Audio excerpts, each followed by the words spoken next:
Welcome in, ladies and gentlemen, to another edition of All Access AM. I'm Billy Embody. Thanks for joining us as the college football season comes to an end with the national championship game tonight. Miami Hurricanes taking on Indiana Hoosiers. We've got a jam-packed show for you guys today, of course. Because of that, 6:50 p.m. Central Time tonight, Miami and Indiana will fight for that national championship, the end of the college football playoff. Will it be the end of the 12-team playoff as well? We'll talk about that. We'll opine on that just a tad because I'm also at the point where I don't know where I want this college football playoff to go because I honestly look back on 12 this year and think that's a pretty good number. Of course, there's an entire offseason to take a look at this for us, at least in the media. The deadline later this month for the college football playoff is looming for their decision on the 2026 football season. But the end of the 2025 college football season is nearing, and it's kind of a bummer every single time that the national championship game, of course, pops up on the schedule. I know that we're in for it. The offseason is here. I can spend a little bit more time watching hockey, which I got to do with my son for the first time on Sunday, a little afternoon game between my Tampa Bay Lightning and the Dallas Stars. His first hockey game, I tell you what, it was awesome. Take them while you can between that 1 to 2 age while they're free under 2. He's about 22 months. Just had a blast to end our weekend. And actually, the intermissions, pretty clutch because he got to run around a little bit, and that allowed him to sit a little bit more comfortably in his seat for the actual game. So had a blast this weekend. We're going to have a blast tonight watching this Miami Hurricane team on, friends of the ACC here on this podcast. So, of course, we've got a little rooting interest for the Miami Hurricanes to get this one done tonight. But also, don't make banking such a dud. Make it a blast. And when you have people that care about you, care about your family, that is the way to do it. And Security National Bank, our friends over there that support the Monday show, are the quintessential reason why they're so successful with their attention to family, with their attention to having fun. I was texting with our contacts over there, and it's always just a little bit of mix of fun, a little bit of mix of work and all of those things. So they take attention to your personal banking, your business banking, wealth management. They have all of those things to take care of your needs, your goals, and help you reach them as well. So give them a call, 402-344-7300. That's Security National Bank. Go to securitynational.bank for more information on how they can help you reach your financial goals. Appreciate you guys with us on YouTube. We had a huge YouTube Friday for us. We don't normally do too many reaction videos, but it's something that I want to do a little bit more of. And the Darian Mensah news from Friday is exactly that reason why. We had a lot of growth on subscribers off of that video that I did, just a little 15-minute live one. So we appreciate all of you guys who are new with us here. Subscribe to the show. Thank you guys very much for doing that. Please, if you're not subscribed to the show, either scan the QR code in the corner of your screen right now, or just find the button that says subscribe on All Access AM. Click that button. We'll be good to go. You guys won't get signed up for anything. It just helps us grow the show and grow those subscriber numbers to, again, help us out as we grow this ACC college football, college basketball show as we go live Monday, Wednesday, Thursday, 7 to 8 a.m. Central Time, 8 to 9 a.m. Eastern Time. Appreciate you guys in the chat jumping in as well. We got Pierce jumping in with ACC. That is what we do here on the pod, a lot of ACC conversation. And, of course, aviation. Good to see you again. Miami can't shoot themselves in the foot. That is exactly right. And I think that's where it starts for Miami with Carson Beck, Mark Fletcher, Malachi Toney, CJ Daniels, a lot of these playmakers on this Miami team. They have to value the football. Malachi Toney's had a couple of scary moments in this college football playoff with turnovers. That's got to be at the top of Mario Cristobal's mind against a team like Indiana that feeds off of those turnovers. You saw what it did to Oregon. Now, who knows if that would have changed the impact of Indiana, Oregon, but opening play, you can't have something like that happen, obviously, but you really can't have turnovers pile up over the course of a game against this Indiana team where Fernando Mendoza has 8 touchdowns compared to just 5 incompletions on his college football playoff run. The Heisman Trophy winner has been getting it done, but Indiana's run game can certainly make possessions obviously matter even more if you involve the turnover situation for those Miami Hurricanes, which they've kind of, whether they've been somebody's fault or not, have been prone to do at times. So with that, you've got to take care of the football. Indiana, Roman Hemby in that run game, one of the best in the Big Ten and of course in the country. They're 12th nationally. They are going to wear you down with their physical style of play. And so when you turn the ball over, that doesn't turn into a just wasted possession. It turns into something that could take another 3, 4, 5 minutes off the clock. And that gives you one less possession, two less possessions, however you want to look at it. And possessions are going to be at a premium in this national championship game. With these two teams playing the style they do, possessions are going to be at a premium. They're going to be very valuable in this national championship game. This national championship game has a feel of some of those national championship or SEC championship or kind of those heavyweight games we saw in like '08, 9, 10, 11, especially that 11 season, Alabama, LSU, those type of games where I don't think this game is going to be 6-3 or 9-6 or any of those type of games that we saw during that course of college football where defense was at that level because college football is just too explosive now. But you are going to see, I think, a game that moves relatively quickly because of the drives and the style of these teams. I think both offenses are actually going to have a decent amount of success. I think we're going to see both teams be able to run the ball a little bit here. I think that's a credit to what Indiana's put together as far as Roman Hemby and that run game and Pat Coogan leading the way up front there. And of course, I'm going to give credit to Miami and Shannon Dawson. I think will have no issue sticking with the run game in Coral Gables tonight or not Coral Gables, in Miami Gardens tonight, because you're going to have Mark Fletcher. This Miami offensive line was such a dramatic difference between the two groups. I mean, you're going to see that up front, and it's going to be talked about not only on this show, but it's going to be talked about throughout the day. And I do love the national championship is game day is kind of like watching kind of the lead up to the Masters. You consume all of the coverage on a golf network, or ESPN is live from there, or wherever. Game day of the national championship is exactly like the Super Bowl in that regard. I've got the TV on all day in the house, and so you're going to see 85 million ESPN personalities and different personalities on there talking about every single angle of the game. And we try to have you covered here in an hour. That's what we try to do here at All Access AM. But one of the big points that I look at is that Miami offensive line, the size advantage. Just you think just kind of baseline for that group outside of James Brockermeyer from right here in Dallas, where I'm based out of. That 6'6", 320 type of range, and then you get up to the Markel Bells at 6'8" or 6'9", whatever he is, 345. It's just a dramatic size difference for this Miami team that they bring into this game up front. So I don't think Shannon Dawson is going to have a problem leaning on it and that run game, and whoever can establish the more physically violent offensive production early on, I think is going to set themselves up really well in this game, assuming that turnovers don't come into play, assuming that a game-changing play, on special teams with a punt return or kick return, a huge explosive offensively from one of these two teams doesn't come to the picture.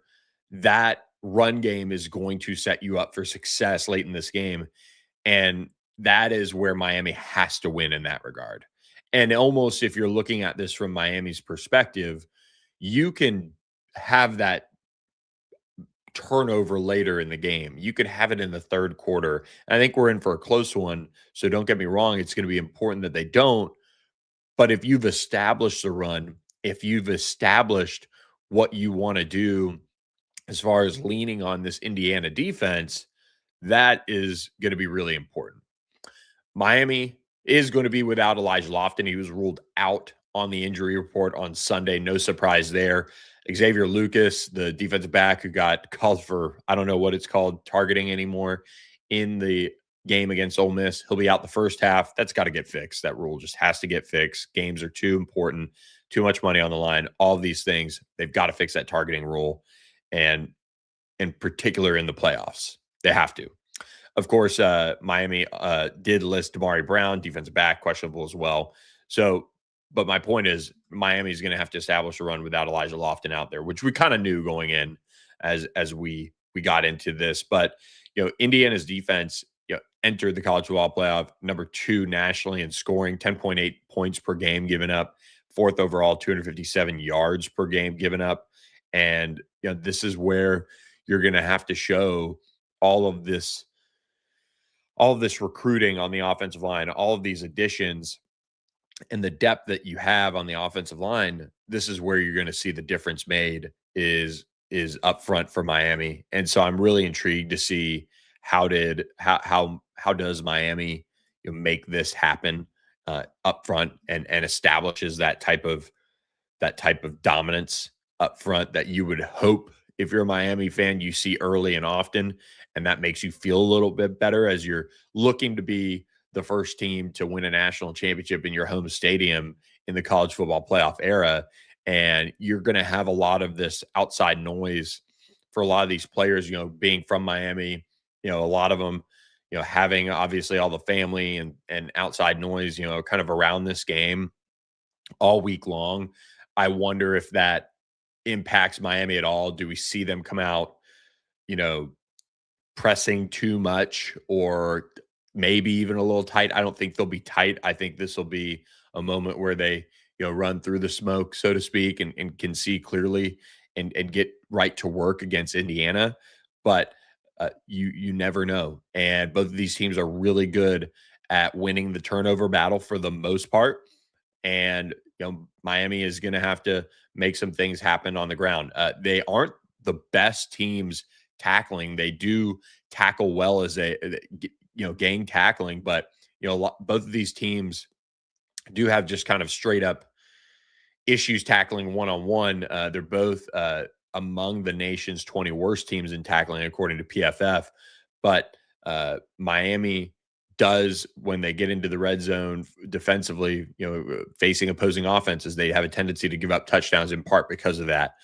They are one of the better red zone scoring teams in the for their offense, but they just struggle at times, to get guys down and force field goals. So that's something that Indiana, obviously in the red zone, their field goal kicker is very good. Beyond that, it's kind of, a question mark. They don't really lean on him. We talked about that last week on the pod, but you have to get these players on the ground if you're Miami.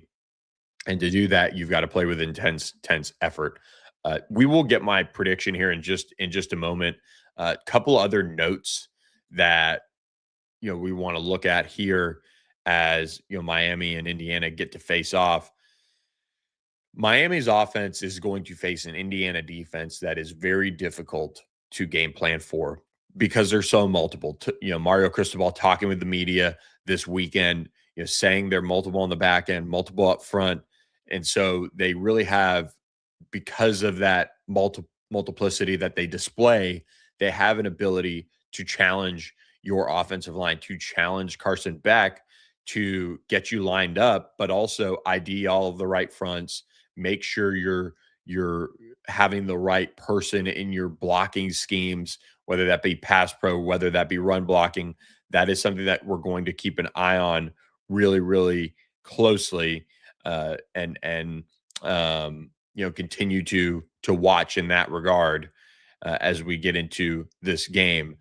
Miami isn't going to have to face many players up front or on that defense as a whole for Indiana. They don't have insane depth, but what they do have is a high motor across the board. They have that ability to be versatile, which makes it hard to diagnose a lot of the defensive play calls that they'll roll out there, as an Indiana team. So Mario Cristobal said it best. So you're looking at a Miami team that uh, has the closing speed, and that's why they're able to limit yardage as a whole very, very well because they get after it. They're fundamentally sound in that regard. They do not give up on plays, and they make sure that they're able to come after you in waves so that you can't hit explosive plays. So that is going to be very critical as we get into this one. I also think about some of the storylines around this game, and Malachi Tony, who bought into the vision here at Miami to make this happen.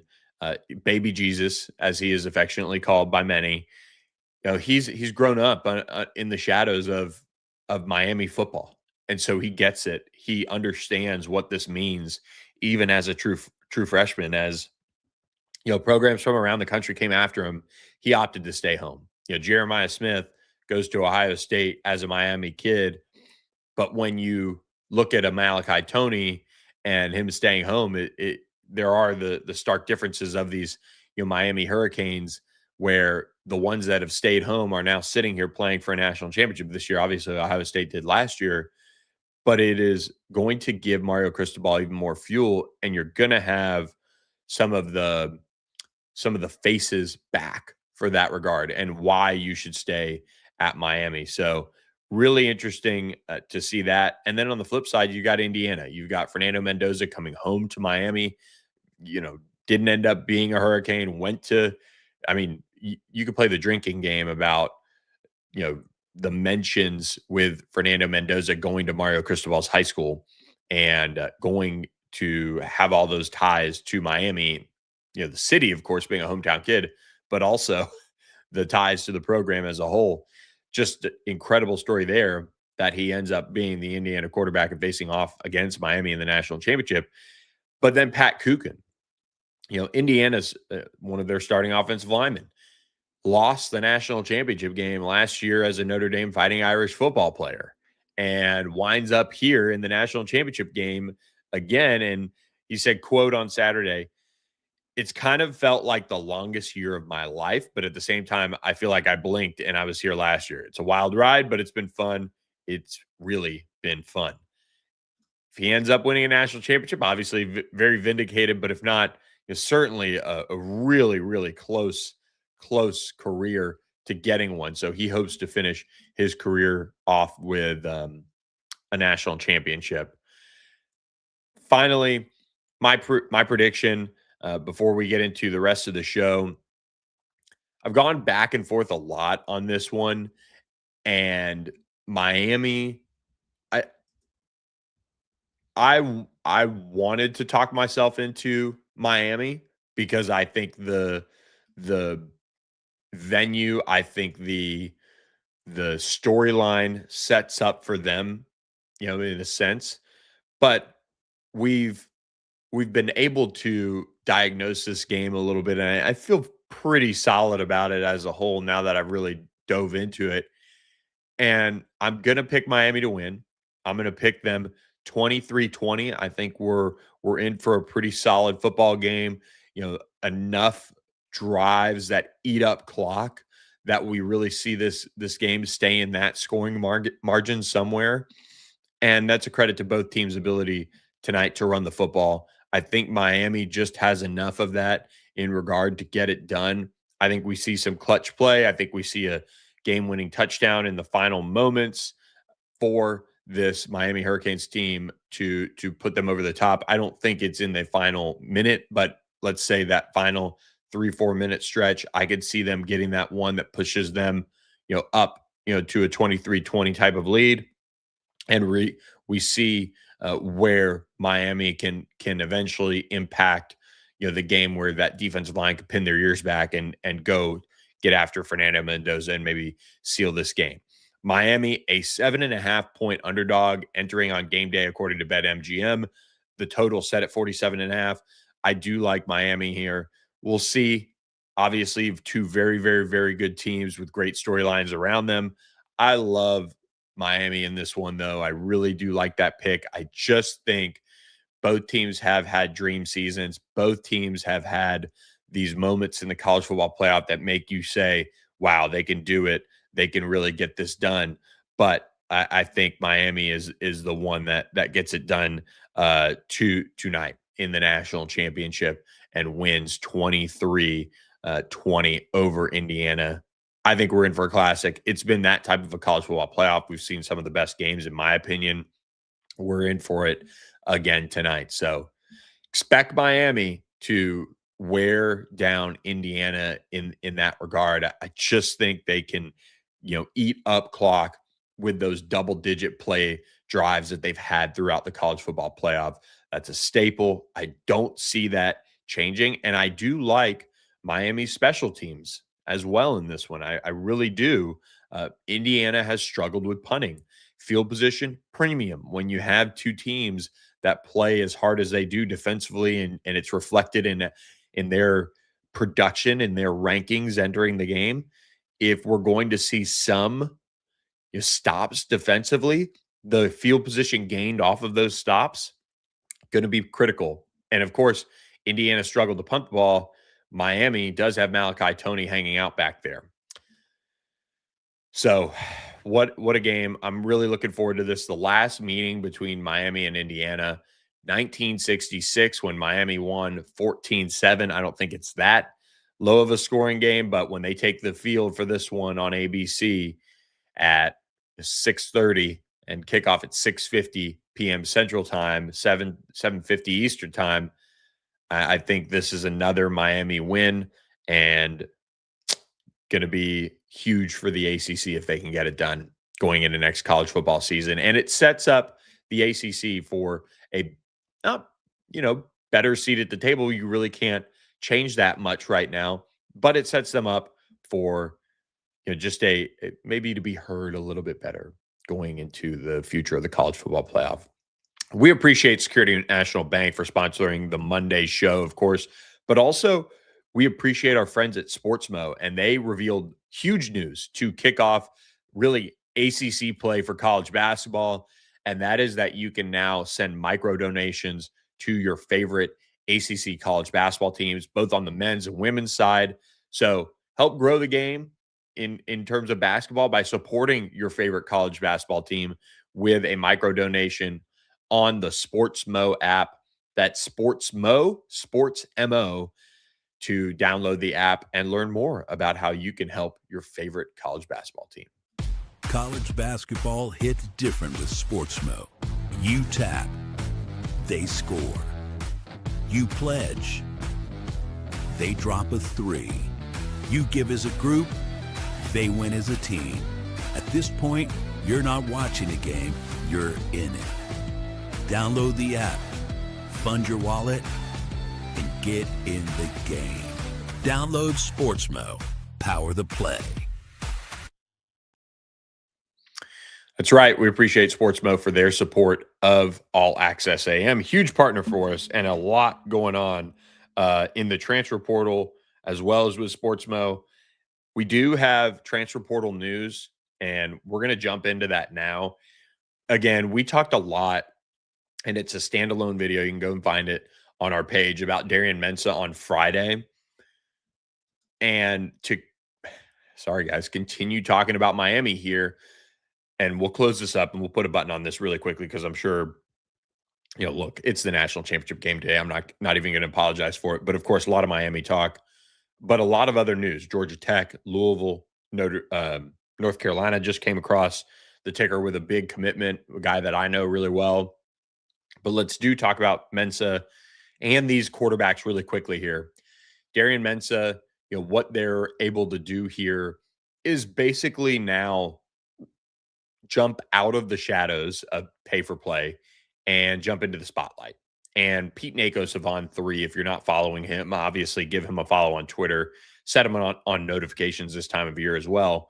But has a story up at at On Three, and it's Miami once paid for play in the shadows. Now the blueprint for Mario Cristobal is a win away from the national title.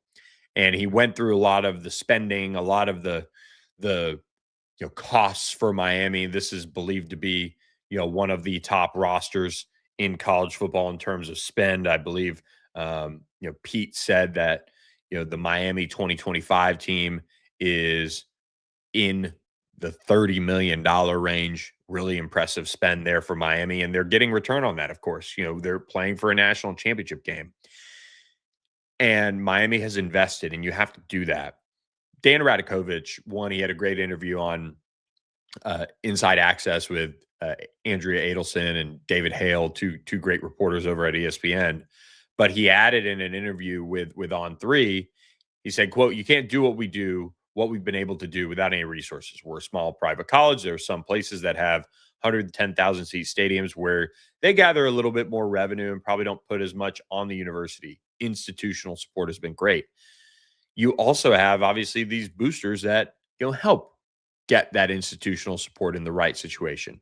So when you look at landing Cam Ward, when you look at landing Carson Beck, and now in all likelihood landing Darian Mensah, it takes millions to do that just at the quarterback position. And Alex Maribel, was quoted extensively in this interview with Pete Nakos. And he said, quote, "We don't shy away from it. It is what it is. It is part of college football. You bring the right kids in, but at some point in the process, the conversation has to be had.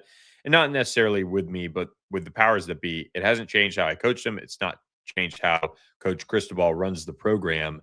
And that is the hard thing is you do have NIL impacting some of these rosters that otherwise, maybe in the past might have been good under the previous college football era if you would have been able to assemble them in that regard. But Maribel went on to say, people can complain about it, but you either get with the program or you don't. And it's now brazen that you can go out and do this and talk about it so openly because nobody's going to do anything about it.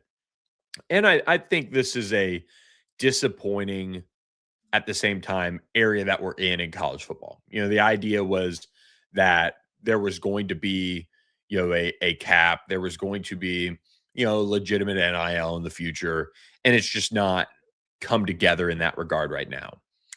And it really is something that I think we're not going to see changed until we, get this collectively bargained and all of those things.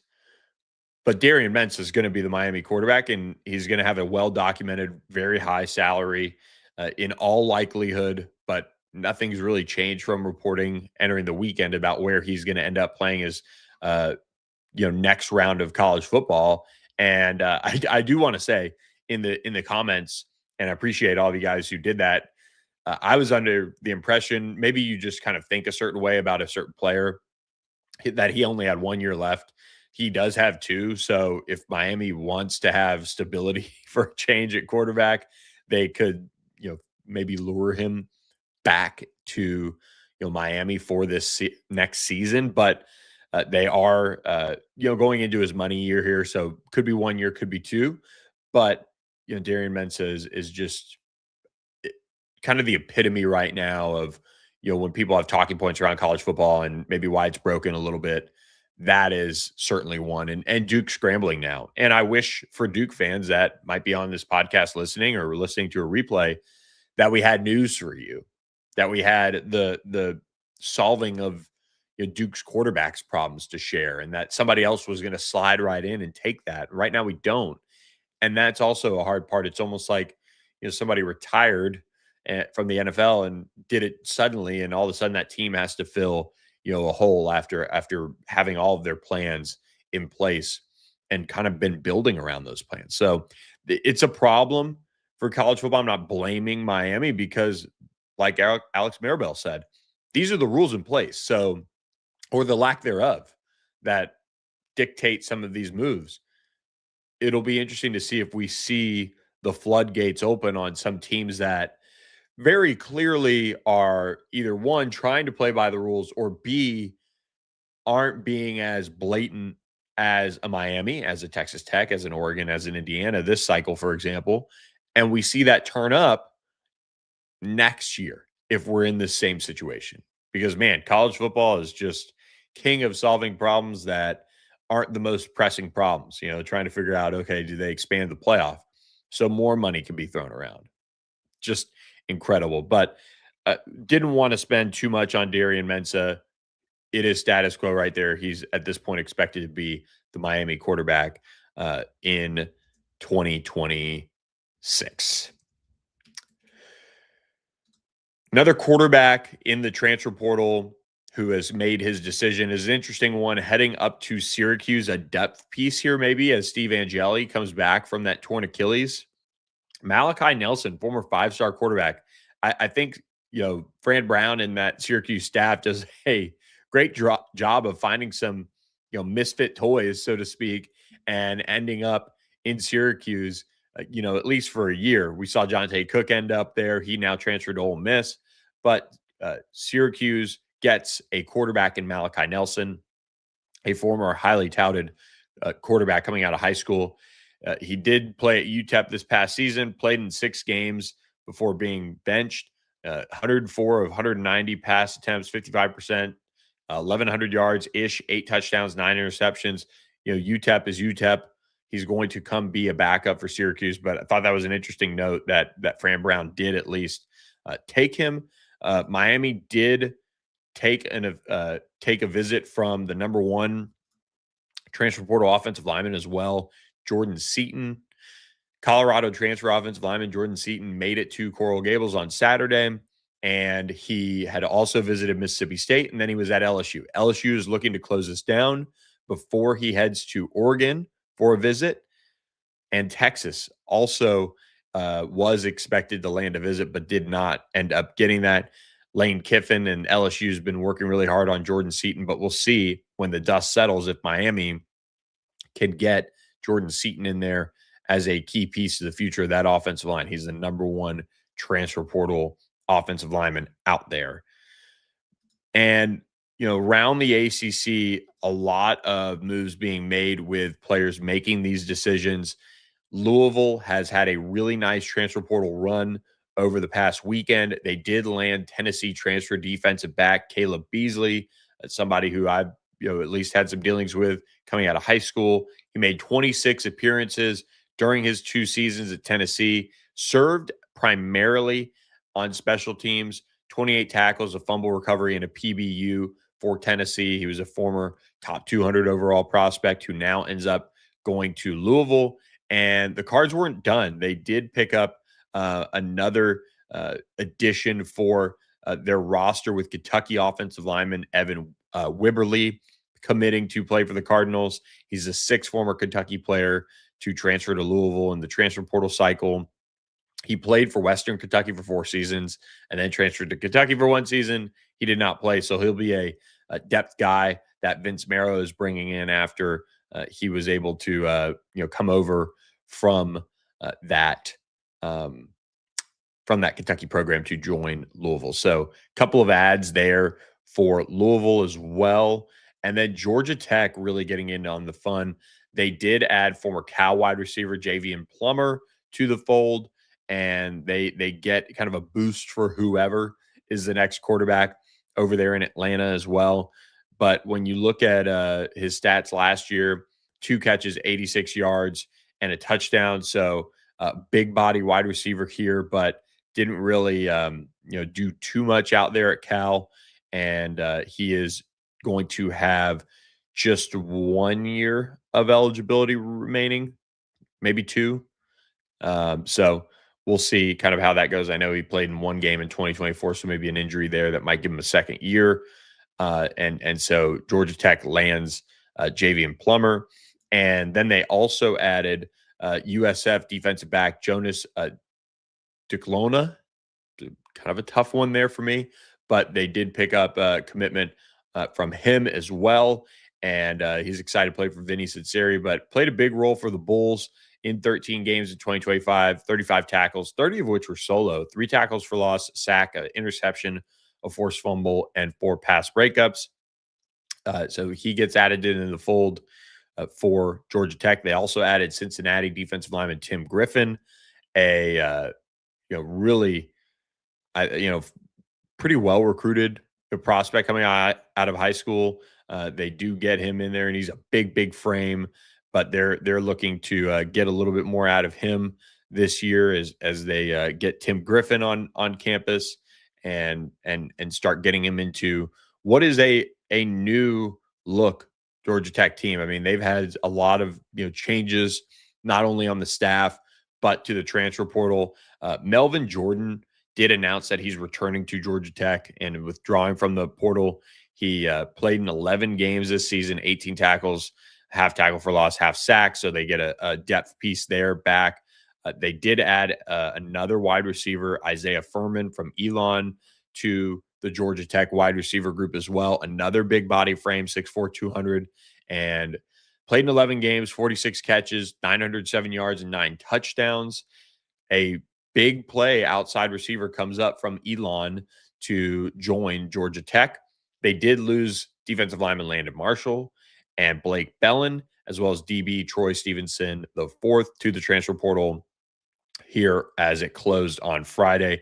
You might see some players everywhere, get into the transfer portal here late, but that's more of the compliance offices adding their names into that.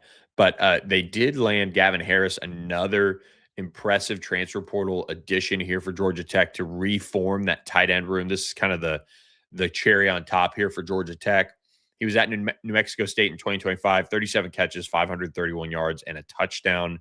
He's been productive throughout his high school career, and he does have just 1 year of eligibility remaining. And this is a Georgia Tech team that added Jalen Mbakwe from Alabama as well. Really talented, super talented player that they are looking forward to having on their roster next year.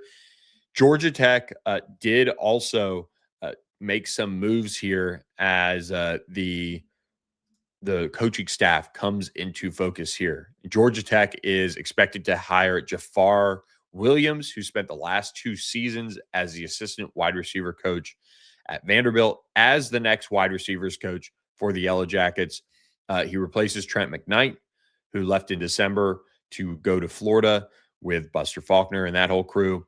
But he has on-field experience. So this isn't, young up-and-comer in a sense. He was the wide receivers coach at Temple for 2 years before being at Vanderbilt, and then at Virginia Tech for a few years as well.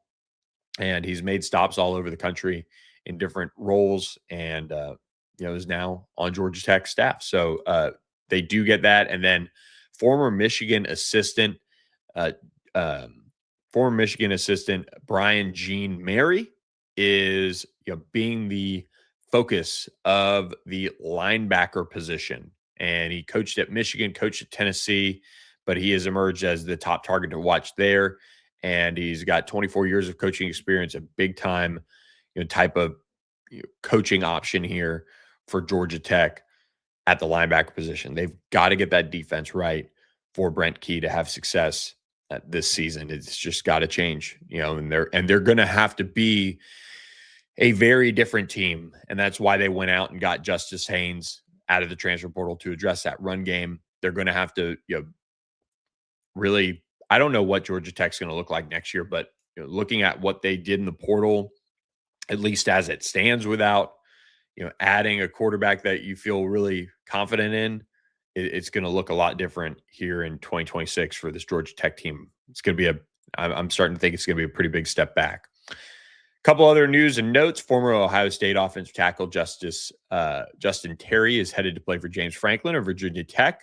He spent 1 season with the Buckeyes after transferring in from West Virginia last year. He was a backup right tackle, so he drops down to the ACC in a sense to come play for Virginia Tech off of that talented Ohio State offensive line. So you'd expect him to figure in right away. So big pickup for Virginia Tech in that sense. App State transfer wide receiver Davion Dozier committed to NC State. He spent 1 year at App State, has 2 years of eligibility remaining after starting out his career at Arkansas. 20 receptions, 448 yards, and 5 touchdowns in 9 games this past year. He's from Alabama, and coming out of Moody, Alabama, was pretty highly thought of. 6'4", 205, comes into the NC State program to be a weapon for C.J. Bailey. Let's close with a couple of things here. The college football playoff expansion is still on the table, and the SEC would like to stick to 12, while the Big Ten would like to go to 24. The 16-team option is certainly out there as well, and the conversation is going to be ongoing until the Friday, January 23rd deadline imposed by ESPN to make the decision for the 2026 season. And this is just incredible offseason fodder, because you can talk about this all day. 12 teams, 16 teams, 12 teams, 16 teams, 24 teams, and what this looks like going forward for the sport, and what it would mean for conference championship games as well. That is a question that I have. If you get to 24, what do we do with conference championship games? Is that a straight up? Do you create that as a play-in weekend? Is there something lined up there where you eliminate those and you take the top 2 teams in conferences and they make it no matter what? There's certainly conversation around that. But why would the Big Ten not be betting on itself right now? The run that they've had, getting 2 straight national championships and now gunning for a third with Indiana. I mean, they should want more teams in. Their teams are advancing. Their teams are doing well. And a Big Ten source earlier in the week told On3's Brett McMurphy that they would agree to the 16-team model in 2026 if there was a commitment to expand to 24 teams a few years later. So that all said, I do think the 12-team playoff stays as is going into the 2026 season. And I think for a lot of that is college football, once you do something, you can't really go back and roll it back. And the college football playoff is a prime example of that. I think 12 is a really good number. If this is the model that we're going to have, 12 is a really good number. I think since it's been introduced, we've seen the right tweaks made to it as far as seeding. I think the making sure the conference champions are represented no matter what is important. And I think making sure that the 4 Power 4 conference champions are represented is important. And that's a change that they're going to make as well. And that way you do get the best of each conference in, and you reward conference champions as well. And that does help, kind of make sure we have a better overall pool when you have a strange year like this with Duke and the ACC, and you don't have a Tulane and a JMU in the game in the first round of the playoff, because really, for the most part, you're not going to see their schedule allow them to earn that spot. If it was a blind resume for JMU, for Tulane, they would not be in. But because they're the champions in the group of 6, they're in. In a sense, they're the highest ranked. And that's one problems with voters, in a sense. You're rewarding the group of 5 in a sense too much, and you're the college football playoff committee, and you're rewarding those teams too much because you feel like you have to put them up there because they've had good enough seasons to win their leagues and be in that position. But in reality, the job is to rank the top 25 best teams. And so those teams felt like they have to be put in the top 25. And there are some teams in the top 25 they could certainly beat. But that's the key conversation there that needs to be had a little bit more is, yes, you could see a JMU or Tulane beat a team in the top 25. But very rarely on a college football playoff Saturday or Friday night or whenever they play the games, you're going to see those teams step up and go on the road and beat a major college football program. You're just not going to see it. But you don't have them earning their spot throughout the regular season, but you're seeing the college football playoff committee feel the need to put them in the top 25. Number 25 should really just be reserved for whoever they think the best team is out of the group of 6, if that's what we're going to be doing here. Let alone if we get to the point where, group of 6 doesn't have to be included. And really, we've arrived then at that point with a breakaway Super League type of system that, you really should create a bowl system, a college football playoff system that is similar for the group of 6. I don't know what you call it. I don't know what you do, but really, if you're sending your best one to the college football playoff, you could certainly find a way to schedule them as a final game for the insert group of 6 playoff system. You could play an 8 team, you could play some sort of round robin there to find a really cool matchup to play as maybe an appetizer for the main college football playoff. And then those teams would get an opportunity to battle it out as the best group of 6, and maybe it brings in more money for them. But the college football playoff system, I didn't think was all that bad with 12. I think the one tweak of getting the 4 Power 4 conference champions in there, no matter what, will be an important one that really helps position the playoff even better. I mean, think if a Duke at least got into the college football playoff as the 12th team or the 11th team, you'd have Duke playing at Ole Miss, or you'd have Duke playing at Oregon. At least you could see maybe something there. Now, Duke's resume isn't it's better than a JMU and a Tulane, but they did lose to Tulane and they lost multiple games, in the non-conference. So, but at the end of the day, they are going to have a better chance more often than not to at least be competitive in one of those 2 games. So I don't know. I don't think we're going to see what happened with Duke this year happen again because the ACC is moving to 9 games.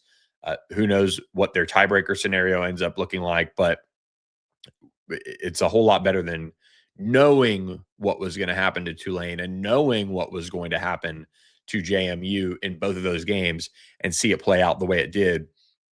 And both of those teams basically get a glorified bye, and they were able to use that to then beat their next teams on their calendars. Ole Miss took down Georgia, and Oregon took down, and people are probably slamming the steering wheel, yelling at me right now, Texas Tech. So you have those teams that, when you don't get the first round bye, but you get a bye in a sense, it helped those teams this year. So let's create a better competitive situation there for those games. Let's close out with some ACC basketball conversation. The college basketball season in full swing. And let me tell you, North Carolina certainly has fallen to major fraud alert here for the college basketball season. There's no question about it. You look at what they've had happen to them over the course of ACC play, and they've lost 3 of their last 4. 84-78 loss to Cal on Saturday. We obviously talked last week about the Stanford win over UNC, but now you look at what's happened to North Carolina, and they've completely fallen apart here. And it's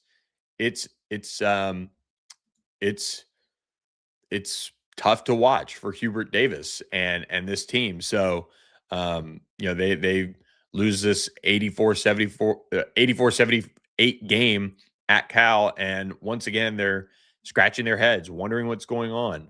The cross-country trip for North Carolina, a complete nightmare, as John Camden scored 20 points and Day Ames and Justin Pippen added 19 each, as Cal had a 20-point lead at one point, behind a 54-point first half to beat North Carolina. A lot of issues for UNC right now, and they fall to 2-3 in ACC play. I would imagine they got to be really close to falling out of the top 25 as a whole. And that's disappointing if you're a UNC fan. And speaking of UNC, I did forget something. Caleb Jackson, former LSU running back, is looking down at my notes, and this popped up right away. But Caleb Jackson did commit to North Carolina. Former LSU running back, was a blue chip prospect out of Baton Rouge, 4-star prospect that I actually covered coming out of high school. Over the course of his time at LSU, he ran 82 times, 331 yards, and 4 touchdowns.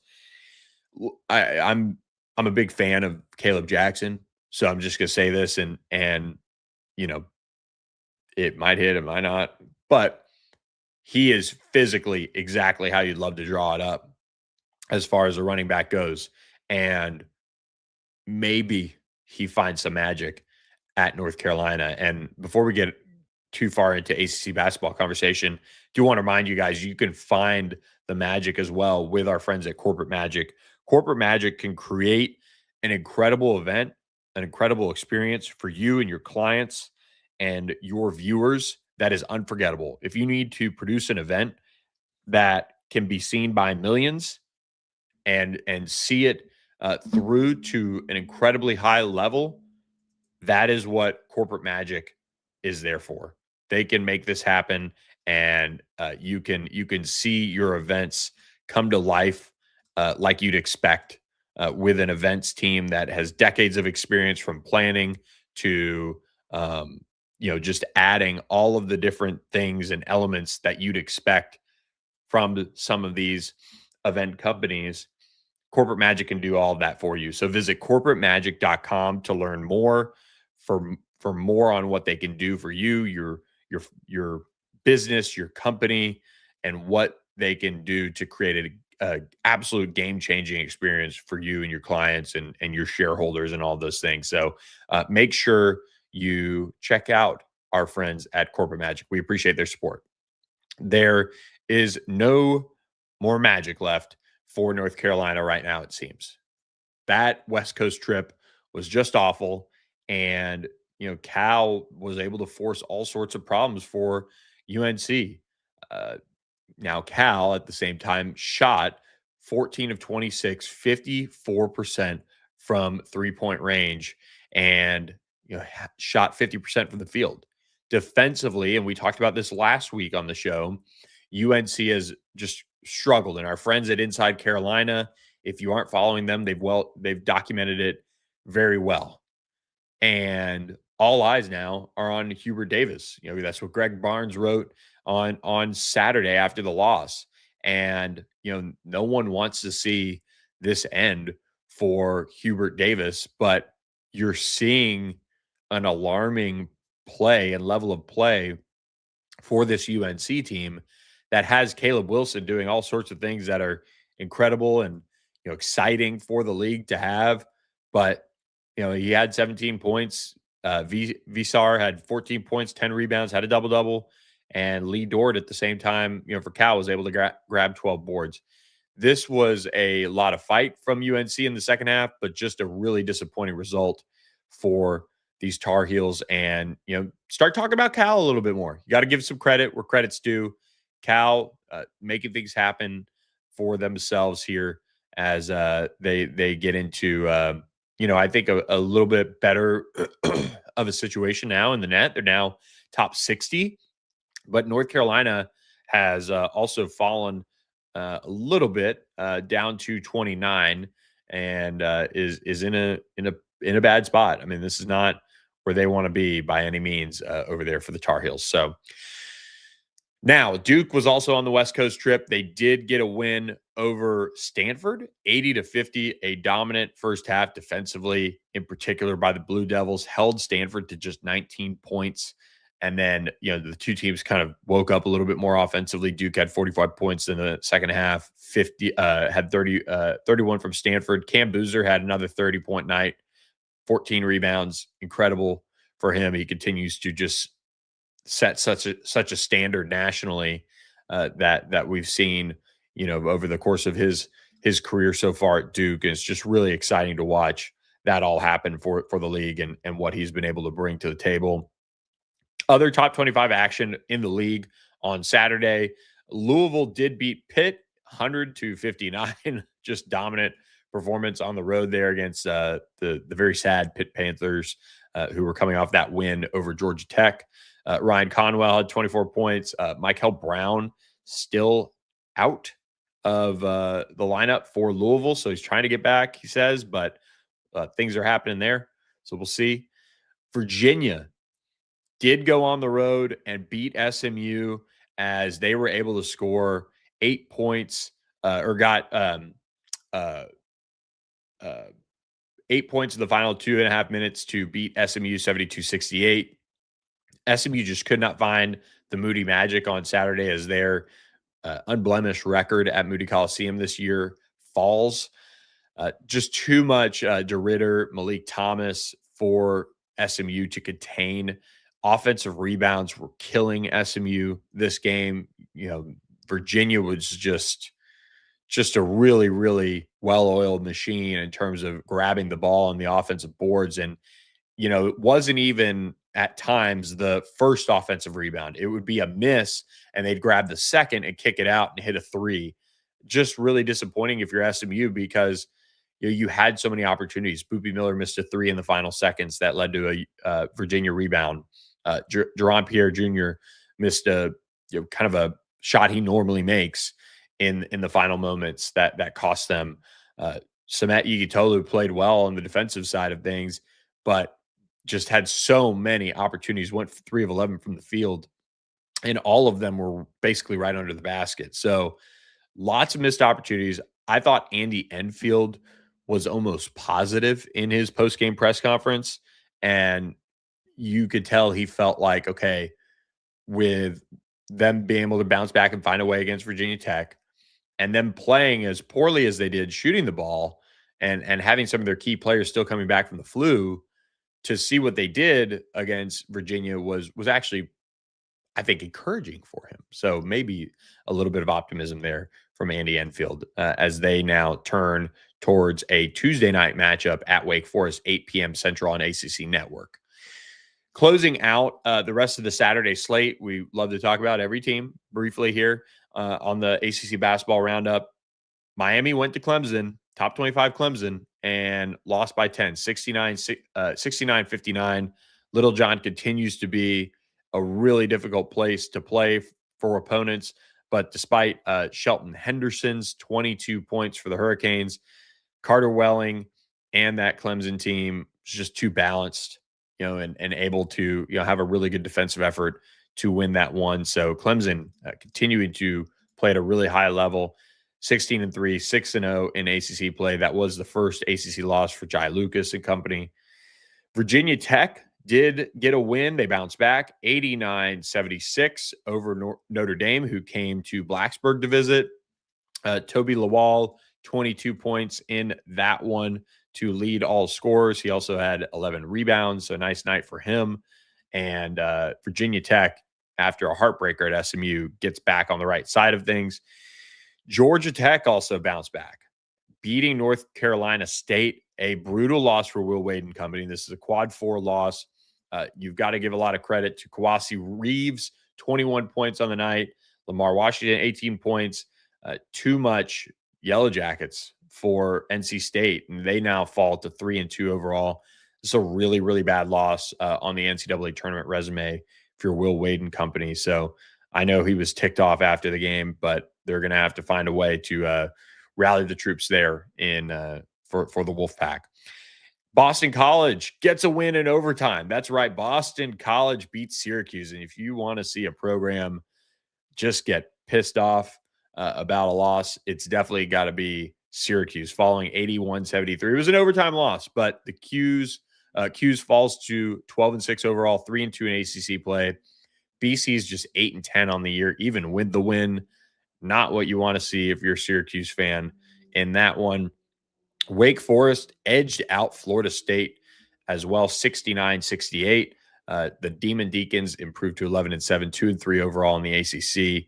Florida State now 7-11 overall, winless in the ACC. Really, really tough time to be a Nole in ACC play for the basketball side of things. Football was tough this year too.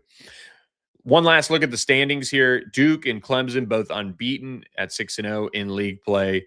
Virginia at 5-1, Miami 4-1, and then accrue NC State, Syracuse at 3-2, and then 3-3 Stanford, Virginia Tech, Louisville, SMU 2-3, North Carolina 2-3, Wake Forest 2-3, Cal 2-4, Georgia Tech 2-4, and then the bottom feeders Notre Dame, Boston College, Pitt, and Florida State sitting there. Finally, Tuesday night is when the ACC returns to action. We'll also preview the Wednesday games on our Wednesday show, but NC State does get back at it for this one. NC State at Clemson, 6 p.m. on ACC Network. Florida State at Miami at 6 p.m. on ESPNU Tuesday night. I think we are going to try to get a show out to you guys Tuesday morning. And so that'll kind of change the travel. That'll change this week for not only because of a little bit of travel that I'm doing here, but also might as well react to the national championship game as quickly as possible. So I think this is why you need to just stay subscribed to the channel. I think we will be live Tuesday morning. So make sure you guys tune in, subscribe to All Access AM on YouTube. Please, please, please help me out. Do that. And that way you'll know when we go live Tuesday, 7 to 8 a.m. Central, 8 to 9 a.m. Eastern time. We'll be live reacting to the national championship game. So make sure you guys are subscribed for that. We really appreciate our sponsors, Security National Bank, Monday Show, Sportsmo, and Corporate Magic. Make sure you guys check them out. All their info is in the podcast episode description. And look, national championship, Miami, Indiana. Looking forward to this one in a big, big way. Hope you guys have a great night watching it.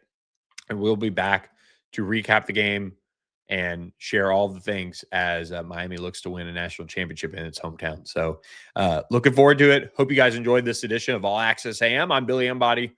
Catch you next time, everyone. Have a great national championship Monday.